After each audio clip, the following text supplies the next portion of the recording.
on a déposé la déclaration de manifestation pour aujourd'hui, pour aller à Belfort. On a envisagé une trentaine de motos. Ce que l'on peut voir, c'est qu'il y a plusieurs fois 30 motos. Donc déjà, pour tous ceux qui sont là, merci. Par contre, ça crée quelques petits soucis en termes d'organisation et surtout de roulage. Bien, on va rouler sur voie ouverte aujourd'hui. Donc sur voie ouverte, ce qui veut dire qu'on aura des ronds-points à passer, des carrefours, etc. Donc il y a les gendarmes qui sont avec nous, mais il y a surtout aussi notre service d'ordre. Les petits bonhommes verts ou jaunes, ou les petites dames également, pardon. Donc moi c'est avec mon groupe de balade moto Nancy. On est parti de Ludre à 35 motos. Pour après récupérer Balade Vosges à Chavelot, où ils étaient une vingtaine de motos, pour arriver ici au point de rendez-vous pour partir avec la fédération du 88 pour aller jusqu'à Belfort. Voilà donc pour encadrer la sécurité, donc on est 6-7 motos de Nancy, il y a des motos de Balade Vosges et il y a la FFMC de 88 qui sont là aussi pour encadrer. On sera une quinzaine, une vingtaine pour encadrer. Et chose importante, très importante que nous ont dit nos collègues de la 90, il y a 2 villages, Les Puits et Giromagny. Là-bas, les gens anti-motards sont très véhéments. Donc non, je ne pense pas qu'ils balancent des cailloux, vu l'importance du nombre de motos. Par contre, de notre part, il est interdit de faire du rupteur ou du burn, traversant ces agglomérations. Moi, c'est Lionel Godel, administrateur de Balade Vosges, un site moto que j'ai créé il y a 3 ans.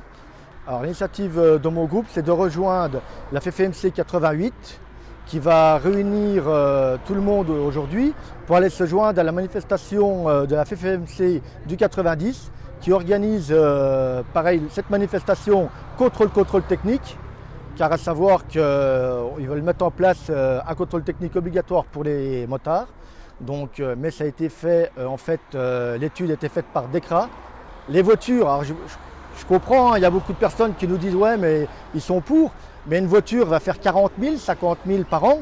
Nous on va en faire 5 000, 10 000, peut-être 20 000 pour les motards les plus chevronnés, mais leur moto est entretenue. Et le problème c'est encore pour nous une pompe à fric. C'est parce que la moto, il ne faut pas oublier, c'est la liberté. Alors c'est pas la liberté de faire le con, la liberté de faire n'importe quoi, mais c'est aussi un moyen de liberté. Si vous regardez les statistiques, même les femmes, il y a de plus en plus de femmes qui passent le permis moto. C'est énorme. Voilà, il y a un besoin de liberté. Et vous derrière, vous les remplacez. Et ensuite, ça va se faire par enchaînement. On remplace une... Jean-Luc Olvec, je suis coordinateur adjoint de la FFMC 90. Donc là, aujourd'hui, on a organisé une manifestation ici à Belfort. On attend beaucoup de motards, aussi également d'autres antennes, hein, de la 88, la 54, la 67, la 25. Donc vous voyez, hein, les motards arrivent encore et on aura peut-être 1000 motards aujourd'hui. Donc on a beaucoup de sujets de mécontentement. Hein. D'ailleurs, vous avez sans doute vu notre affiche. Le principal, c'est le contrôle technique moto. Pour nous, le contrôle technique moto ne sert à rien. Les statistiques des accidents routiers donnent moins de 1% des accidents, des accidents liés aux défauts mécaniques des motos. Hein, c'est les mutuelles qui donnent ces chiffres-là. Oui, parce que le contrôle technique moto, il est imposé par l'Europe, à tous les pays européens. Hein, donc il y a certains pays qui l'ont adopté, comme l'Allemagne. Il y en a d'autres qui ont pu avoir une dérogation pour ne pas l'appliquer. Donc c'est le cas de la Belgique, c'est le cas peut-être de la Hollande aussi. Et pour avoir une dérogation, il faut montrer qu'au niveau sécurité routière, on fait le maximum pour éviter les accidents de moto. Et nous, ce qu'on pense à la FFMC, c'est que ce qui est important, c'est la formation. Premièrement, c'est la formation des motards. Et on commence même la formation avec les jeunes, avec ce qu'on appelle l'éducation routière pour la jeunesse. Ce qui est très important aussi, c'est les infrastructures routières. Donc il y a beaucoup d'endroits encore qui sont accidentogènes. Pour le moment, le contrôle technique est repoussé. Hein. Il devait être appliqué au 1er janvier 2022. Il est repoussé à une date qu'on ne connaît pas. Et à la FFMC, on va donner des arguments à la France, enfin au gouvernement, pour qu'on obtienne cette dérogation. Voilà. Et où l'État, on se méfie quand même parce que l'État, il dit qu'il a repoussé, mais comme il risque d'avoir une amende au niveau de l'Europe, il disait que peut-être ils allaient mettre un contrôle visuel et un contrôle bruit sur les motos simplement. Mais ça sera quand même un contrôle. Et nous, on n'en veut pas. Parce que les voitures, ça a commencé comme ça. Au niveau des motos, ce qu'il faut savoir, c'est que déjà, il y a environ 4 millions de motos en France, alors qu'il y a à peu près 40 millions de véhicules. Donc il y a 10 fois moins de motos. Et les motos circulent à peu près, font 3000 km par an. Les voitures à peu près 15 000. Donc ça veut dire que les motos, elles polluent 50 fois moins que les voitures. Hein, déjà, c'est première chose. Hein. Donc on ne devrait pas être mis comme ça sur la sellette.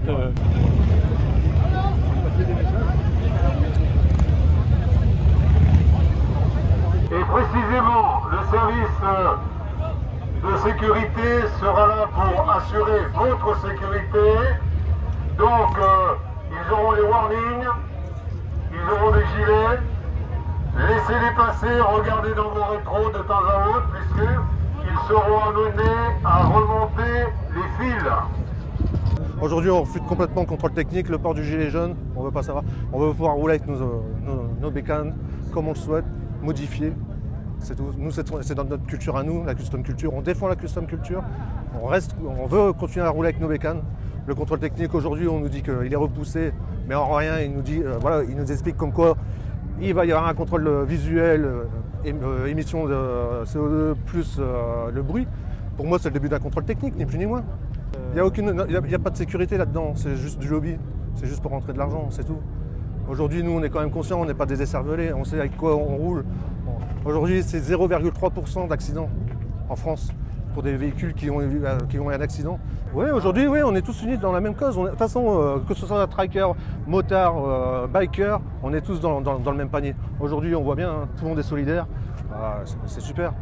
Voilà. Et derrière, il faut se dire aussi que nous, au niveau des bikers, dans la custom culture, il y a aussi des emplois.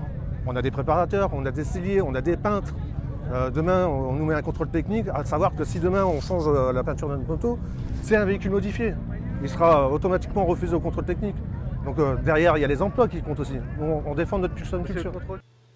La FFMC a compté avec la police 2487 motos sorties de la porte principale et 312 motos sorties de la porte sud.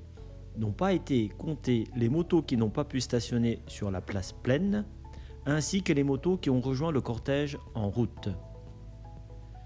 Il y a eu 42 minutes de cortège sur 2 voies de circulation.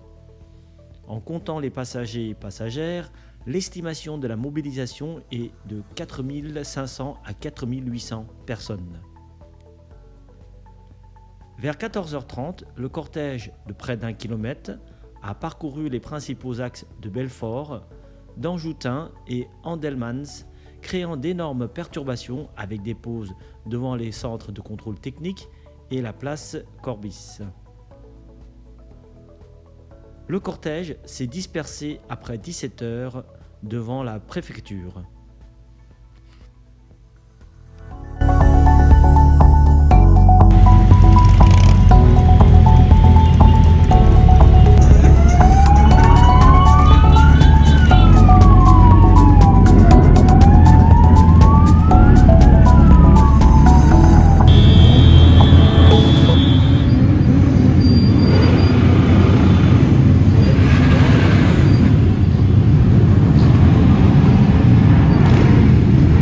Merci à tous d'être venus.